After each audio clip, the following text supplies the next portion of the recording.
Sir எனக்கு இப்போ நான் நிறைய இப்போ இந்த படத்தில் இப்போ நான் பண்ணிகிட்டு இருக்க நூறுசாமி படத்தில் ஒரு மியூசிக் டைரக்டர், எடிட்டர், ஒரு டிஓபி, கேமராமேன் 3 பேர்த்தையும் இன்ட்ரடியூஸ் பண்ணுறேன் சார். இதிலெல்லாம் எனக்கு எந்த விதமான அதான் சொன்னேன் சார், 9 படத்தில் 6 மியூசிக் டைரக்டர் இன்ட்ரடியூஸ் பண்ணேன். எந்த விதமான என்ன சொல்கிறது பெருமையே எனக்கு கிடையவே கிடையாது. என்னென்ன சார், விஜய் ஆண்டனி நான் தான் இன்ட்ரடியூஸ் பண்ணேன்.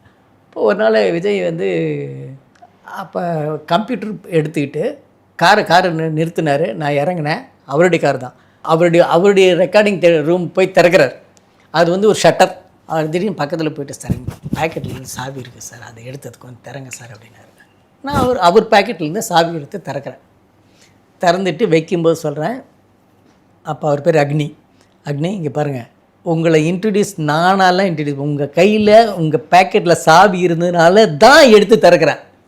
உங்கள் பேக்கெட்டில் சாவி இல்லைன்னா என்னால் திறக்க முடியாது. அதே மாதிரி உங்களுக்கு டேலண்ட் இருக்கிறதுனால தான் நான் வந்து உங்களை இன்ட்ரடியூஸ் பண்ணுறேன்.